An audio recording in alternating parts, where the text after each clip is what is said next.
everyone, I'm Jim Sacco, sports columnist and blogger here at the News Virginia, joined by sports editor Robert Sisk. And after a long, 4 or 5 month hiatus, you would imagine? Baseball season. Yeah, after baseball season, the webcast, the only webcast in Augusta County, the Sports Desk, is back in action. Rob, we're entering week 4 of the football season. Give me some of your surprises so far for 3 weeks in.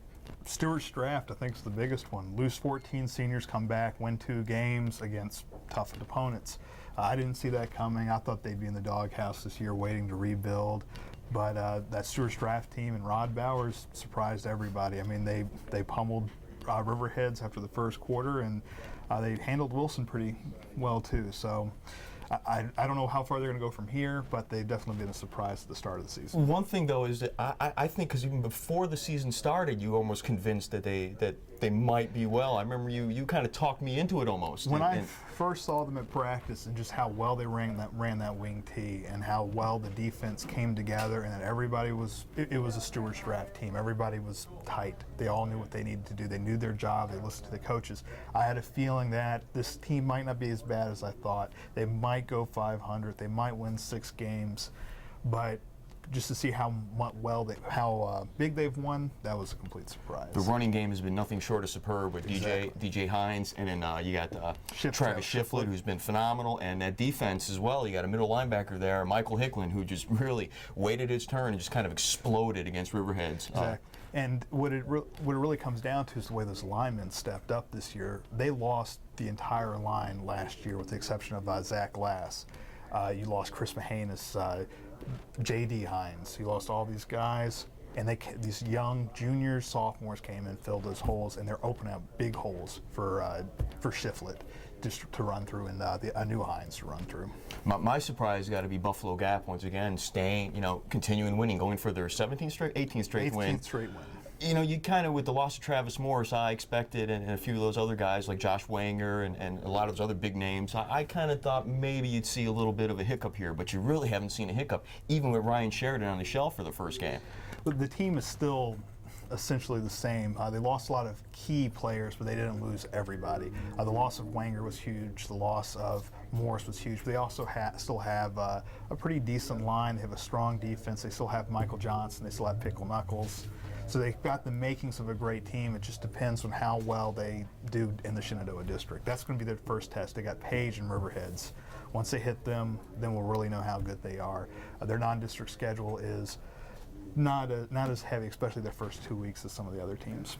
But that Shenandoah District schedule should be heavy as always. Yes, it's looking up that way again, because I really think it's, despite the big 35-7 win over Riverheads that draft got, I think this is a good core. Once again, Riverheads just a little younger than they might be used to out there. The Shenandoah is going to be definitely a battle for everybody. The Southern Valley is not as strong as it was last year, but the Shenandoah, you've got Page that's undefeated right now, you've got Gap that's undefeated right now, you have Luray, who's a strong team, Stonewall, who's 1-1, and of course Riverheads, who is going to be strong by the time they get into the district.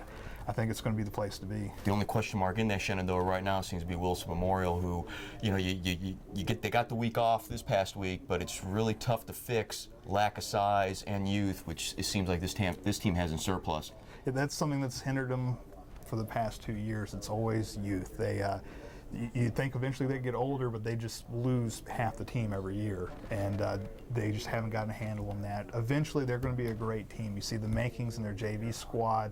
You see some key, surprises in that offense where they put together something that you just didn't expect. But it's going to take them a little bit of time to get there. They might make a surprise in the Shenandoah District. They might surprise the Riverheads or a Gap like they did 2 years ago. Yep. Slip into the playoffs with a 5-5 or 6-4 record, which is doable with the way the PowerPoint system works. But we'll see. It's going to be a learning year for them. It's going to take them a few games to get in the motions. And we'll see where that turns out. Now, you can read these previews every Friday in the News Virginia sports pages, and usually this guy writes them right here. Now we're going to swing over to the Jim Sacco picks. I like speaking in first person like that. It's annoying. Does it bother you? Yes, very much. We're going to get over to my picks, which you can read every Friday on my blog, www.newsvirginia.com. Rob, hit me up with some games. Nelson County at Riverheads. I like Riverheads in this one, obviously. I think it's going to take that 1 week to get used to. They fumbled the ball twice against Stewart's draft. I don't think they're going to fumble the ball, give away 2 fumbles the rest of the season. At Wilson at Fort Defiance, two teams that both need a win. You know, I've been talking up this Fort Defiance team, and you've kind of, you've been doing your best to kind of get me on the straight and narrow on that one. I like what this Fort Defiance team has. Daniel Wright showed it with an 85-yard run he had the other day, and like we just talked about, Wilson a little too young, a little too inexperienced, a little too small for my liking. I think Fort gets their first win of the year. All right, we got Harrisonburg at Lee, and always a big battle. This is one of those flip a coin, see where it lands. You kind of don't know when Alex Owal is going to play. You're seeing him on the roster. You're not seeing him on the roster sometimes. Lee explosive. It's at Lee. I gotta like Lee in this one. Give Lee the advantage there. Lee's finally going to get a win over I think him? they're finally going to get it. This is just too much of an explosive team. 160-something points in 3 games. And Harrisburg's capable of the same thing too. I just like the Lee advantage of at least being at home, though not much of an advantage in Stanton, where they usually don't fill up the crowd. We got Fishburne at Model on Saturday. Fishburne got embarrassed last week, 63-0 against Hargrave. What do you think? Fishburne's got to show me something. I think Fishburne wins this game, but they really got to show us something. They got the Taylor boys from Stuart Straft who transferred over. They got good running backs out there. Vel Guckenauer said after that monster loss, 63-0 to Hargrave, that we got to go back to the drawing board, and I really agree with him on that one. Yeah, they've always struggled with having the experience because these guys don't get a lot of time to practice like the public schools do, and that really hurts them. Some schools recruit, Fishburne doesn't. They kind of are dealt what they got. Well, Gunn had the same problem when he was coach there. I mean, he didn't know who was coming until 5 days before practice started, if even that. Yeah, exactly. And finally, the ball. Waynesboro at Draft. I love the battle for the ball, but I gotta love Stuart Straft in this one. Like we talked about, this is definitely the surprise team, and they've proven that they're not just a team, that they do have a program out there again, and that is really thanks to Rod Bowers. I like that Waynesboro finally showed some heart against Covington in that win over Covington, but that's if they can't get up for this battle of the ball game, then really it's going to be tough for them to get up for anything. I don't think it's going to be a blowout, though. I don't think so either. I think Waynesboro's going to surprise us. I don't think it's going to be a blowout. I think Waynesboro has got the heart finally, and is going to play this. It's too talented of a team not to have heart. And this is a team that admitted to me that they don't have heart, at least in that one game.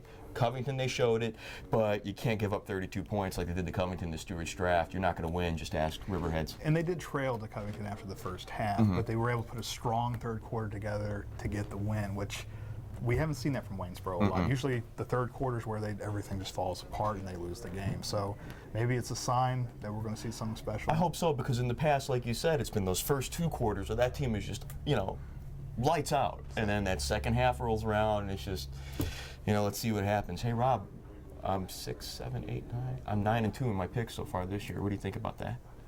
I think you still have 2 losses. Yeah, that's why I like working for this man. Hey, I'm Jim Sacco. Rob Sisk. We'll see you guys next week on the Sports Desk.